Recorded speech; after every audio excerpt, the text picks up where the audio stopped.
Good evening, everybody. My name's Adrian.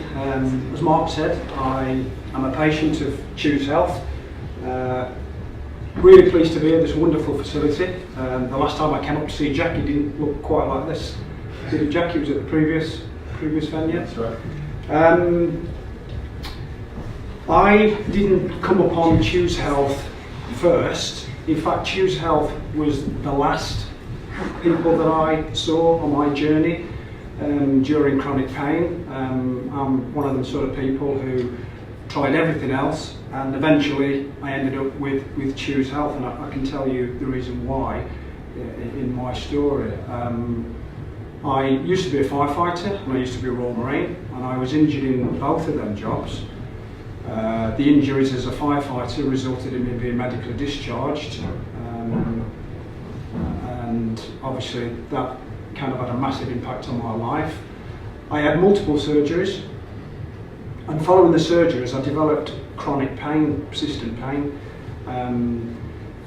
It started a 6-year journey of trying to get out of this chronic pain, trying everything, seeing everybody, and what I was exposed to was a lot of differences in approach to dealing with chronic pain. There was a lot of variation.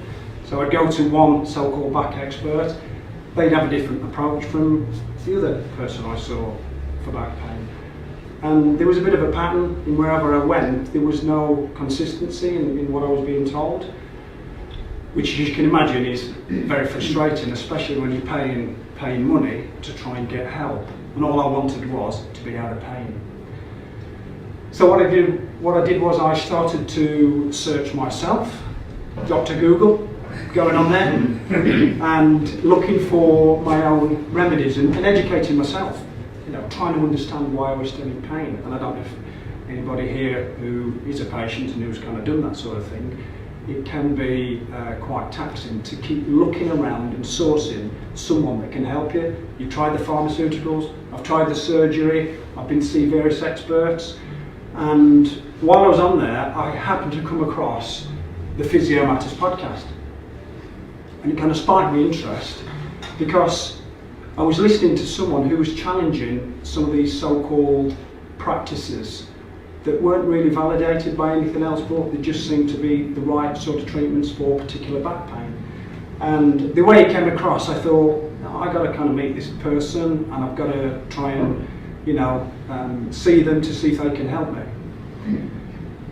One of the podcasts just happened to be talking about spinal surgery, where they had had a discectomy, and it resonated with me because I've had 2 discectomies. Not showing off that I've had 2, but it was a discectomy, so therefore I was intrigued to know how they personally dealt with that journey of spinal surgery. I contacted them, Choose Health, told them about me, and this was only about 12 months ago. They said that they could see me but couldn't see me straight away. Within a few days they contacted me again to say, we're in the Midlands, we'll come to your house and see you. And as a person who's in pain and as a person who's desperate for help, I thought, wow, this is new. I'm starting to feel and hear someone now who I'm developing a bit of trust and who's got a bit of compassion for my story. They came to my house, we had a 3-hour consultation at my house. I did feed him, by the way. Mind you, I couldn't shut him up. And I did. He came to my house, and I think it was about 3 hours, and he was very interested in my story. And what I was starting to pin together is that when you go and see a physiotherapist in this example, understanding the context of the person, besides getting you on the table, doing a few exercises, bending you, twisting you, is so important. And he started to get to grips with my story. My story obviously being one of, I was a Royal Marine, I was a firefighter for 28 years, I'd done a lot, I'd seen a bit, and therefore there might be other issues that weren't necessarily just to do with a physical injury. So, moving on a bit, from then we talked via Skype, and I came up here for a couple of consultations. And when I first came up here and worked with Choose Health, I'd already started to develop some inappropriate movement patterns.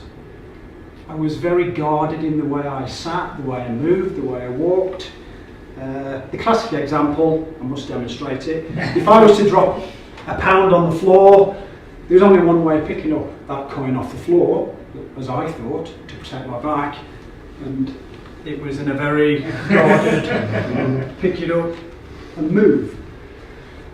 So with their help, to try and undo some of these fears, these catastrophizing in the way I moved and the exercises, is quite a tough task, because you're almost undoing these motor control issues that I developed over the past however many years.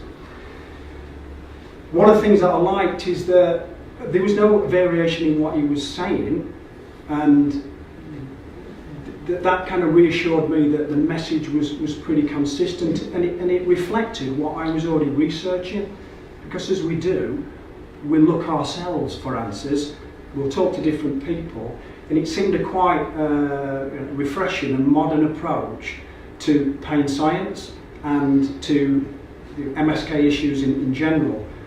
And he got me moving in a more fluid way, so I wasn't guarded and I was just kind of letting my back go. And it also allowed me to start doing some of the things that I took enjoyment from, playing football, which I'd stopped. Doing gymnastics, believe it or not, as a 54-year-old, I still like doing gymnastics. So it kind of got me back doing some of them things again. It also stopped me thinking that I might need more surgery, because he used certain skills in terms of reasoning, about why I might need surgery, or why I might still be in pain. So to have them sort of conversations was quite reassuring, that why am I thinking that I might need more surgery?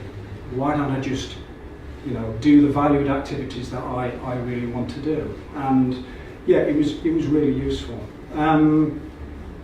Where I am now is, I'm 12 months on. I'm back doing the sort of things I like doing, playing football, doing the triathlon, doing the gymnastics. I'm still in pain, but I've got more reassurance and I suppose more understanding with the issues that I currently face.